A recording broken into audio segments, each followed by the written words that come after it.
آندا سونے میں تے تینوں ویکھن واسطے آیا انی دوروں سفر کر کے آیا مہربانی کر دے ہن دید بھی کرا دے بڑی دوروں آیا جدو بلال نو مدینے والیاں نے ویکھیا سارے لوگ کٹھے ہو گئے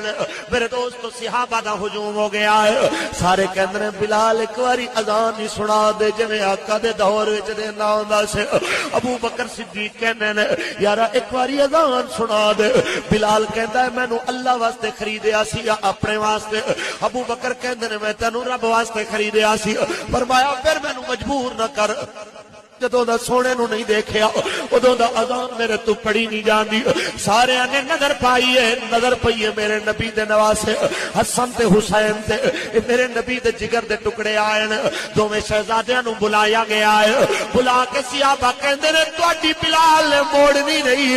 تسی اینو آکھو تے گل من جائے اج آقا دی اذان تے سنا دے وے حضور دے زمانے والی دوویں شہزادے آئے نے آ کے کہندے نے بلال کیا تو ساڈا نوکر نہیں کیا سا تیرے سردار نہیں تے بلال نے نکیاں نکیاں زباناں تو حسن تے حسین دیاں گلاں سن کے کہندا ہے میں تہاڈا بھی غلام تہاڈے نانے دا بھی